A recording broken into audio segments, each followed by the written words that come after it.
दोस्तों ये बात तो तय है कि जापान के सामने कोई भी देश डेवलपमेंट के मामले में पानी भरता हुआ ही नजर आता है कि नहीं दोस्तों।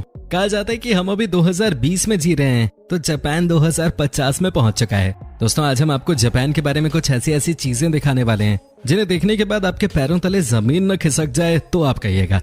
जी हाँ दोस्तों, आज की वीडियो बहुत स्पेशल होने वाली है, तो आपसे बस एक ही रिक्वेस्ट है कि आप इस वीडियो को अंत तक जरूर देखिएगा। साथ ही दोस्तों अगर आपने अभी तक हमारे चैनल को सब्सक्राइब नहीं किया है तो फटाफट ये नेक काम भी कर लीजिए। तो चलिए वीडियो की शुरुआत करते हैं। Rice paddy art. दोस्तों वाकई में जापान के लोगों की सोच कहां तक जाती है आप इसका अंदाजा भी नहीं लगा सकते। जी हाँ दोस्तों, आपको बता दूं कि जापान के लोगों ने एक ऐसी तरकीब निकाली है जिसकी वजह से वो खेती भी करते हैं और साथ ही साथ वो टूरिस्ट को अट्रैक्ट भी करते हैं। दोस्तों आपको जानकर हैरानी होगी, लेकिन दोस्तों ये देखिए यहाँ का नजारा। वाकई में दोस्तों क्या कोई सोच भी सकता है कि यहाँ धान की खेती हो रही है। दोस्तों इस फसल के बीच में इस तरह का डिजाइन तैयार करना जापान के लोगों के लिए आम बात है। जी हाँ दोस्तों, कई सालों से इस तरह की चीजें जापान में चलती हुई आ रही हैं। दोस्तों आपको बता दें कि इस तरह के कलरफुल खेत देखने के लिए हर साल जापान में लाखों की संख्या में लोग आते हैं। जी हाँ दोस्तों, जब आपको मौका मिले तो आप भी इस जगह के नजारे देख सकते हैं। वाकई में दोस्तों क्या नजारा है। Shoes like bullet train. दोस्तों इस बात से तो कोई इनकार नहीं कर सकता कि जापान की पहचान बुलेट ट्रेन की वजह से भी होती है। जी हाँ दोस्तों, जब दुनिया के कई देशों में ट्रेन भी नहीं था तो जापान अपने देश में बुलेट ट्रेन चला रहा था। लेकिन दोस्तों क्या आप सोच भी सकते हैं कि अब इस देश में बुलेट ट्रेन जैसे ही जूते मिलने लगे हैं। जी हाँ दोस्तों, कहा जाता है कि इन जूतों को पहनकर आप भी बुलेट ट्रेन की तरह भागने लग जाते हैं। दोस्तों इतना ही नहीं, आपको ये भी बता दूं कि जो जापान में बुलेट ट्रेन चलती है उसकी स्पीड है तकरीबन 198 मील पर आवर। जी हाँ दोस्तों, वाकई में ये टॉप स्पीड कमाल की है। लेकिन कहा जाता है कि सिर्फ बुलेट ट्रेन की स्पीड ही नहीं, इसकी और भी चीजें हैं जो कि इसे कमाल का बनाती हैं, जैसे कि इनकी सीटें। आपको यकीन नहीं होगा लेकिन बुलेट ट्रेन में आप जैसे चाहें वैसे अपनी सीट को एडजस्ट कर सकते हैं। अब बुलेट ट्रेन तो बहुत मजेदार है, लेकिन ये बुलेट ट्रेन वाले जूते कैसे हैं? खैर ये तो पहनने के बाद ही पता चल पाएगा। दोस्तों आपको बता दें कि जापान के लोगों में बहुत सारी अच्छी आदतें हैं। जापान के लोग बहुत टैलेंटेड होते हैं, इसमें कोई शक नहीं है। लेकिन दोस्तों एक बात जो जापान के लोगों की अच्छी नहीं है वो ये कि यहाँ के लोग हद से ज्यादा सिगरेट पीते हैं। जी हाँ दोस्तों, इतनी ज्यादा कि आप अंदाजा भी नहीं लगा सकते। लेकिन दोस्तों बड़ा सवाल है कि आखिर ये सिगरेट पीकर ऐश कहाँ फेंकते हैं? क्या ये उसे सड़क पे फेंक देते हैं जैसे कि हमारे देश में? तो आपको बता दें कि जी नहीं, यहाँ ऐसा कुछ भी नहीं होता है। यहाँ के लोग अपने साथ ही एशट्रे लेकर चलते हैं। जी हाँ, जैसे हमारे यहाँ लोग कीरिंग लेकर चलते हैं वैसे ही ये लोग एशट्रे अपने साथ लेकर चलते हैं। दोस्तों वाकई में कमाल की चीज है। ये देखिए ना कैसे सिगरेट पीते हैं और वहीं पर ऐश को ट्रे में रखा और चल दिए। दोस्तों अब हम आपको जापान की एक और ऐसी चीज दिखाते हैं जिसे देखने के बाद आपको लगेगा कि वाकई में यार ये तो सबसे अलग चीज है। दोस्तों क्या आपने कभी सोचा भी था कि जो हमारा पोटैटो फ्राई खाते हैं वो ब्लैक कलर का भी हो सकता है? जी हाँ दोस्तों, आपको हो सकता है कि मेरी बातों पे यकीन ना हो, लेकिन दोस्तों ये देखिए कैसे बनाया गया है इस पोटैटो फ्राई को ब्लैक कलर में। दोस्तों कहा जाता है कि अगर आपने एक बार इस फ्राई को खा लिया है तो आप इसे हमेशा खाना चाहेंगे। दोस्तों आपको क्या लगता है कि हमारे देश में भी इस तरह का पोटैटो फ्राई बनाने की कोशिश करनी चाहिए? लेकिन दोस्तों लोकल जो जापान के लोग हैं उनका कहना है कि इस ब्लैक पोटैटो को आप जितनी मर्जी खा लें, इससे आप कभी मोटे नहीं हो सकते। वैसे भी दोस्तों जापान के लोग मोटे होते ही कहाँ हैं, सिर्फ सुमो पहलवानों को छोड़ दिया जाए तो, है कि नहीं? दोस्तों ये बात तो हम सभी जानते हैं कि जब भी कोई इंसान प्लेन से ट्रैवल कर रहा होता है तो किस चीज को लेकर उसे सबसे ज्यादा परेशानी होती है। हम तो खैर पहुंच ही जाते हैं अपनी डेस्टिनेशन पे, लेकिन हमारा सामान ठीक ठाक वहां पहुंच पाएगा या नहीं, इस बात की टेंशन हमेशा रहती है। क्योंकि ये बात सब जानते हैं कि एयरपोर्ट पे आपके सामान के साथ किस तरह की मिसहैंडलिंग होती है वो बहुत दर्दनाक होता है। लेकिन दोस्तों आपको बता दें कि जापान की कहानी ही अलग है। आपको जानकर खुशी होगी कि यहाँ आपके साथ साथ आपके सामान की भी उतनी ही सुरक्षा की जाती है जिसकी आप उम्मीद करते हैं। दोस्तों साथ ही साथ आपको ये भी बता दें कि यहाँ पर कभी भी आपका सामान फेंका नहीं जाता, जो कि अक्सर हम दुनिया भर के हर एयरपोर्ट पे देखते हैं।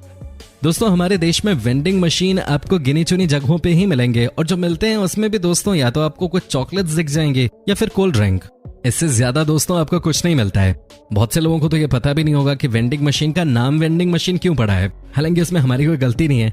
खैर अगर बात करें जापानीज वेंडिंग मशीन्स की तो इस देश में 55 लाख वेंडिंग मशीन्स हैं। जी हाँ दोस्तों, आपने बिल्कुल सही सुना। यहाँ आप इस मशीन से न सिर्फ कोल्ड ड्रिंक और चॉकलेट्स खरीद सकते हैं, बल्कि यहाँ तो आप जो मन चाहे इस बड़ी सी मशीन से ले सकते हैं। दोस्तों आपको जानकर हैरानी होगी कि जापान में वेंडिंग मशीन की मदद से आप घर का सारा सामान खरीद सकते हैं। आप जो चाहो ले सकते हो। वाकई में ये कमाल की बात है। आपको न तो मॉल जाने की जरूरत है न ही किसी स्टोर पे, बस रोड साइड लगी किसी भी मशीन से आप अपना सारा सामान खरीद सकते हैं। दोस्तों जापान आज जापान बना है तो उसके पीछे यहाँ की सरकार के ईमानदार पॉलिसीज का बहुत बड़ा योगदान रहा है। जी हाँ दोस्तों, क्या आप यकीन कर सकते हैं कि यहाँ आपको जो भी चीजें एडवर्टाइजमेंट में दिखाई जाती हैं वास्तव में वो आपको वैसी ही मिलती हैं जब आप उसे खरीदते हैं।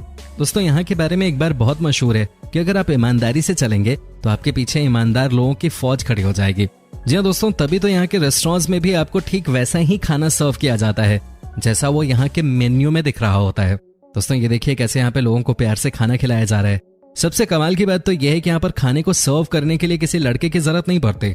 दोस्तों आपका खाना आपके पास खुद ब खुद चल के आता है। जी हाँ दोस्तों, ये देखिए ऐसा लगता है कि जैसे कोई ट्रेन चल रही हो। दोस्तों जापान में अगर आपने खाने के साथ छेड़छाड़ की तो फिर आपको जेल में डाला जा सकता है। दोस्तों ये बात तो सब जानते हैं कि जापान देश में जमीन की कमी बहुत ज्यादा है।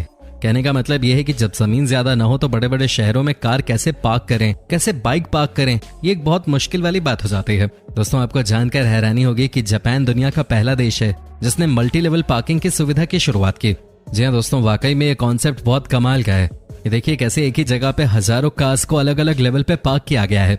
साथ ही दोस्तों आपको ये भी बता दूं कि जापान में आपकी बाइक भी पार्क की जाती है सेम तरीके से। दोस्तों इसे कह सकते हैं रेवोल्यूशनरी सेटअप। दोस्तों क्या आपको पता है कि जापान में आप कभी भी कहीं भी अपनी साइकिल पार्क कर सकते हैं। कमाल की बात यह है कि हर जगह आपको साइकिल पार्क करने की जगह भी मिल जाती है। दोस्तों इतना ही नहीं, जापान के लोग छाता लेकर भी घूमते हैं और इसलिए यहाँ पर आपको हर जगह छाते के भी स्टैंड्स मिल जाते हैं। कहा जाता है कि ग्रीन टी और छाता ये दो ऐसी चीजें हैं जिसके बगैर जापान के लोग नहीं रह पाते। ये देखिए दोस्तों कैसे यहाँ पे छातों का स्टैंड बनाया गया है। दोस्तों अब मैं जो आपको दिखाने जा रहा हूँ उसे देखने के बाद आपको अपने स्कूल कॉलेज वाले दिन याद आने लगेंगे। जी हाँ दोस्तों, आपको यकीन नहीं होगा लेकिन जापान में आपको अलग अलग कोन में एक से बढ़कर एक अलग अलग तरह की आइसक्रीम खिलाई जाती है और दोस्तों उसी में से एक है ये फिश वाली कोन। जी हाँ दोस्तों, ये देखिए आपको कैसा दिख रहा है। दोस्तों आपको ये भी बता दूं कि ये सिर्फ नॉर्मल कोन नहीं है, इसे फ्राइड फ्रूट्स की मदद से बनाया जाता है। लेकिन दोस्तों आप खुद ही देखिए कि ये बहुत छोटी सी चीज है लेकिन क्या इनोवेशन है, क्या शानदार तरीका है किसी भी इंसान को इस तरह से कोन में आप आइसक्रीम देते हैं वो खुद ही चला आता है खाने के लिए।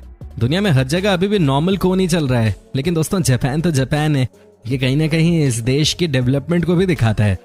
दोस्तों अब हम आपको दिखाते हैं जापान का कैप्सूल होटल। जी हाँ दोस्तों, आपको जानकर हैरानी होगी कि यहाँ पर आपको कुछ ऐसे भी होटल्स दिख जाते हैं जिसे देखने के बाद ये कहना बहुत मुश्किल हो जाता है कि ये होटल ही है या कुछ और। जी हाँ दोस्तों, आपको यकीन नहीं होगा लेकिन जापान में इस तरह के बहुत सारे होटल्स हैं जहाँ पर आपको बस लेटने तक की जगह ही मिल पाती है। वहाँ आपको जाना है, सोना है, इसके अलावा और कुछ नहीं। कहा जाता है कि ये होटल्स बहुत ही कम दाम में आपको मिल जाते हैं और यहाँ आपको सोने में कोई तकलीफ नहीं होती।